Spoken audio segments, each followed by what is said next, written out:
So hey guys, welcome back to my channel. और आज का हमारा ये जो वीडियो काफ़ी इंपॉर्टेंट होने वाला है, क्योंकि हम यहाँ बात करने वाले ऐसे टॉप 30 यानी टॉप 30 जीके की जो पेपर में पूछे जाते हैं और पेपर में पूछे भी गए हैं। तो ऐसे हम 30 प्रश्न आज देखने वाले हैं जनरल नॉलेज के, जो पेपर में पूछे गए हैं। सो वीडियो के अंत तक बने रहे ताकि इनके आंसर आपको पता हो, तो पेपर में आप आसानी से इन्हें लिख सके। सो अगर आप चैनल पर नए हो तो इसे सब्सक्राइब करना ना भूलें और बेल आइकॉन दबा दें, ताकि जब कभी भी मैं ऐसे जानकारी वाले वीडियोस लाऊं तो आपको नोटिफिकेशन में मिल जाए। सो आज का शुरू करते हैं। सो हमारा पहला प्रश्न है, सर्व शिक्षा अभियान किस वर्ष शुरू किया गया था? सर्व शिक्षा अभियान किस वर्ष शुरू किया गया था? इंपॉर्टेंट प्रश्न है, ये पेपर में आ चुका है। एसएससी के पेपर में ये प्रश्न पूछा जा चुका है। सो इसका जो राइट आंसर है वो हो जाएगा 2001। 2001 में सर्व शिक्षा अभियान 2001 में शुरू किया गया था। 2001 में, याद में रखे 2001। अगला सवाल है, अलकनंदा नदी भारत में भागीरथी नदी से कहाँ मिलती है? अलकनंदा नदी जो है भारत में भागीरथी नदी से कहाँ मिलती है? सो इसका जो सही जवाब हो जाएगा वो है डी, देवप्रयाग। देवप्रयाग में जब अलकनंदा नदी और भागीरथी नदी मिलती है तो फिर वहाँ वो गंगा नदी बन जाती है, यानी दोनों के संगम से गंगा नदी बनती है। सो इसका जो राइट आंसर हो जाएगा वो है देवप्रयाग। देवप्रयाग में अलकनंदा नदी और भागीरथी नदी मिलती है। इम्पोर्टेंट प्रश्न है, ये आरआरबी में आ चुका है। सो याद में रखें, अलकनंदा नदी भारत में भागीरथी नदी से देवप्रयाग में मिलती है। अगला सवाल है, मौर्य वंश का प्रथम शासक कौन था? इंपॉर्टेंट प्रश्न है, ये आरआरबी के पेपर में आ चुका है। सो मौर्य राजवंश का प्रथम शासक कौन था? सो इसका सही जवाब हो जाएगा बी, चंद्रगुप्त। चंद्रगुप्त मौर्य जो था वो मौर्य राजवंश का प्रथम शासक था। चंद्रगुप्त मौर्य राजवंश का प्रथम शासक था। अगला सवाल है, भारत में प्रसिद्ध गोल गुंबद कहाँ स्थित है? सो इसका जो राइट आंसर हो जाएगा वो है डी, बीजापुर। बीजापुर में भारत में जो प्रसिद्ध गोल गुंबद है वो बीजापुर में स्थित है। याद में रखें, बीजापुर में स्थित है। अगला सवाल है, किसे प्रसिद्ध रूप में मैसूर का बाघ कहा जाता है?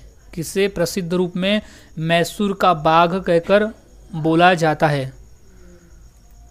सो इसका जो सही जवाब है वो है सी, टीपू सुल्तान। टीपू सुल्तान को मैसूर का बाघ भी कहा जाता है। सो याद में रखें, टीपू सुल्तान। अगला सवाल है, एक्सरे की खोज निम्नलिखित में से किसके द्वारा की गई? एक्सरे की खोज किसने की थी? कौन सा वैज्ञानिक था जिसने एक्सरे की खोज की थी? तो इसका जो सही जवाब है वो है WGC रोटेंजन ने एक्सरे की खोज की थी। याद रखें, इंपॉर्टेंट है, ये आरआरबी के पेपर में आ चुका है। सो रोटेंजन ने एक्सरे की खोज की थी। अगला सवाल है, देश का लौह पुरुष किसे कहा जाता है? यानी हमारे भारत देश में लौह पुरुष कह के हम किसे पुकारते हैं? किसे हम लौह पुरुष कहते हैं? सो गाइस, काफ़ी इंपॉर्टेंट प्रश्न है, ये एसएससी और रेलवे दोनों में पूछा जा चुका है। सो इसका जो राइट आंसर हो जाएगा वो है ऑप्शन ए, सरदार पटेल, यानी सरदार वल्लभ भाई पटेल। सरदार वल्लभ भाई पटेल को हम लौह पुरुष नाम से जानते हैं। लौह पुरुष यानी आयरन मैन। सो सरदार वल्लभ भाई पटेल आंसर होगा लौह पुरुष। अगला सवाल है, किस राज्य की सीमा चीन से जुड़ी हुई है? इंपॉर्टेंट प्रश्न है, ये प्रश्न आया था रेलवे में। सो किस राज्य की सीमा चीन से जुड़ी हुई है? सो इसका जो सही जवाब हो जाएगा वो है अरुणाचल प्रदेश। अरुणाचल प्रदेश का जो बॉर्डर है, उसकी जो सीमा है वो चीन से जुड़ी हुई है। अरुणाचल प्रदेश की जो सीमा है वो चीन से जुड़ी हुई है। सो गाइस, इसे याद में रखना है, चीन से जुड़ी हुई है अरुणाचल प्रदेश की सीमा। अगला सवाल है, कितने वर्ष के पश्चात राष्ट्रीय जनगणना होती है? काफ़ी इंपॉर्टेंट प्रश्न है ये, रेलवे और पीडब्ल्यूडी एग्जाम में पूछा जा चुका है कि कितने वर्ष के पश्चात राष्ट्रीय जनगणना होती है। तो इसका जो राइट आंसर है वो है 10 वर्ष। 10 वर्ष के पश्चात, यानी हर 10 वर्ष में, अभी अगर हुआ है तो इसके 10 वर्ष बाद दूसरी जनगणना होगी, यानी 10 वर्ष का अंतराल होता है जनगणना में। अगला सवाल है, काजीरंगा राष्ट्रीय पार्क कहाँ है? काजीरंगा नेशनल पार्क कहाँ है? इंपॉर्टेंट प्रश्न है ये, रेलवे के पेपर में आ चुका है कि काजीरंगा नेशनल पार्क कहाँ है। सो इसका जो सही जवाब है वो है असम। असम राज्य में काजीरंगा नेशनल पार्क है। असम राज्य में काजीरंगा नेशनल पार्क है। सो याद रखें, काजीरंगा नेशनल पार्क जो है वो है असम में। असम में काजीरंगा नेशनल पार्क है। अगला सवाल, गायत्री मंत्र किस पुस्तक से लिया गया है? गायत्री मंत्र किस पुस्तक से लिया गया है? सो इसका सही जवाब है ऋग्वेद। ऋग्वेद से गायत्री मंत्र लिया गया है। याद रखिए, ऋग्वेद। अगला सवाल है, राष्ट्रीय विज्ञान दिवस किस दिन मनाया जाता है? राष्ट्रीय विज्ञान दिवस किस दिन मनाया जाता है? इंपॉर्टेंट प्रश्न है ये, प्रश्न आया था रेलवे में। सो राष्ट्रीय विज्ञान दिवस मनाया जाता है 28 फरवरी। 28 फरवरी को राष्ट्रीय विज्ञान दिवस मनाया जाता है। राष्ट्रीय विज्ञान दिवस मनाया जाता है 28 फरवरी को। याद में रखें, 28 फरवरी यानी फरवरी। अगला सवाल है, 5 सितंबर किस रूप में मनाया जाता है? 5 सितंबर किस रूप में मनाया जाता है? सो इसका जो राइट आंसर हो जाएगा वो है डी, शिक्षक दिवस। शिक्षक दिवस, शिक्षक दिवस के रूप में मनाया जाता है 5 सितंबर का दिन। सो याद रखें, शिक्षक दिवस। अगला सवाल है, मोहनजोदड़ो कहाँ स्थित है? मोहनजोदड़ो कहाँ स्थित है? इंपॉर्टेंट क्वेश्चन है, क्वेश्चन पूछा गया था एसएससी में। सो इसका जो आंसर हो जाएगा वो है सिंध। मोहनजोदड़ो सिंध में स्थित है। सिंध जो कि अभी पाकिस्तान में है। अगला सवाल है, जय हिंद का नारा किसने दिया? जय हिंद का नारा किसने दिया? इंपॉर्टेंट प्रश्न है ये, रेलवे में आया था कि जय हिंद का नारा किसने दिया। सो इसका जो राइट आंसर हो जाएगा वो है ए, सुभाष चंद्र बोस। सुभाष चंद्र बोस ने जय हिंद का नारा दिया था। सो right answer is Subhash Chandra Bose. अगला सवाल है, भारत का प्राचीन भाषा कौन सी है? भारत की जो प्राचीन भाषा है वो कौन सी है?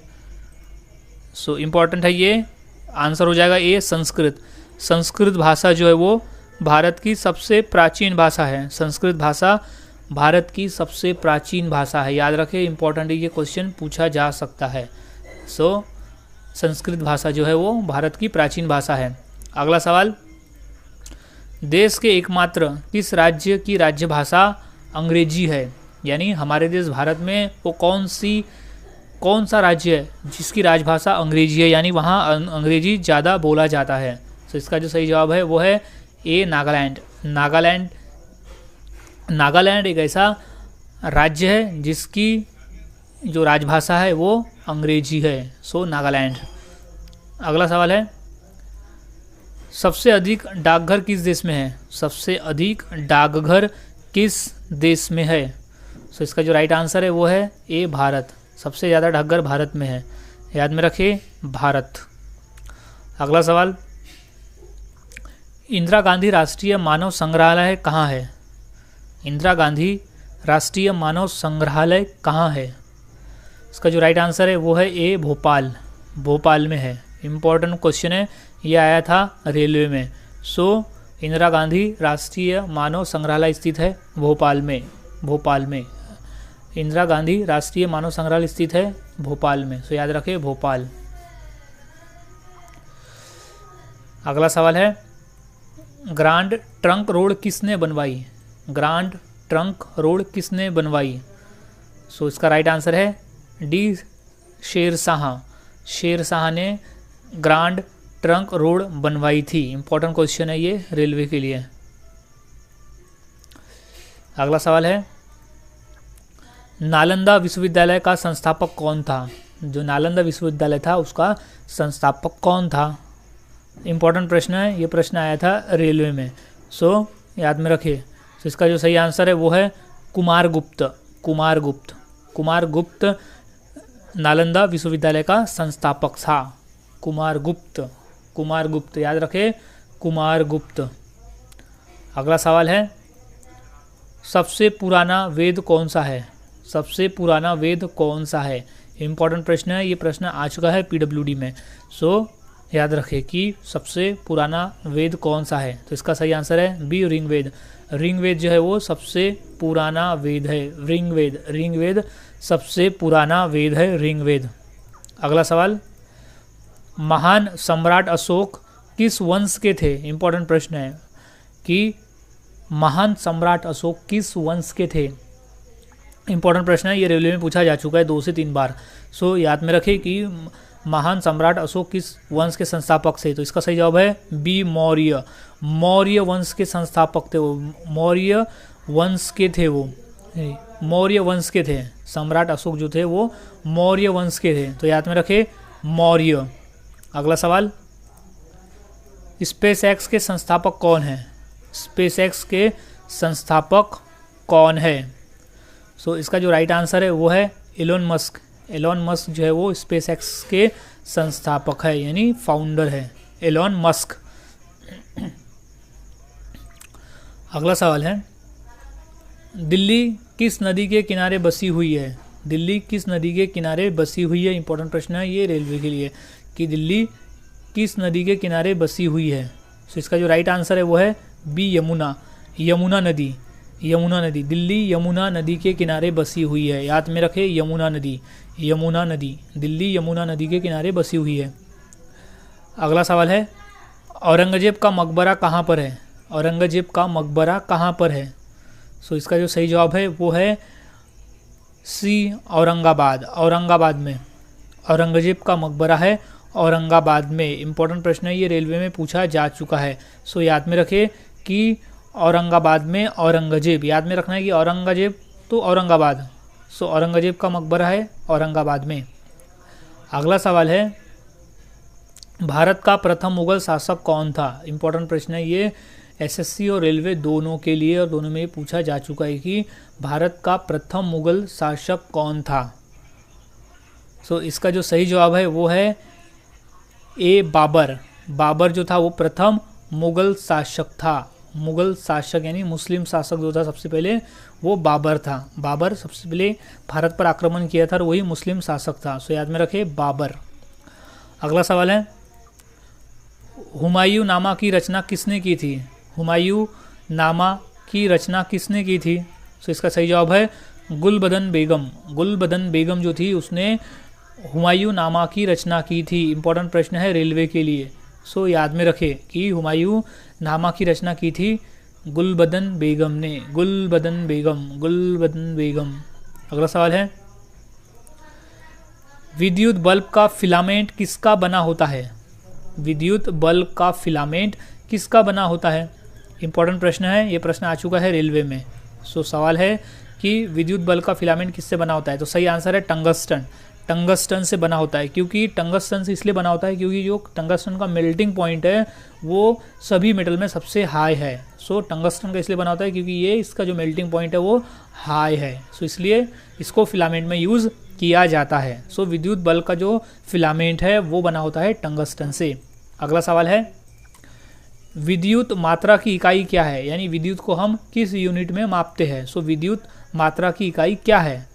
सो इसका जो सही जवाब है वो है C, ampere. Ampere, ampere. So विद्युत मात्रा की जो इकाई है वो है एम्पियर। सो याद में रखें एम्पियर, एम्पियर।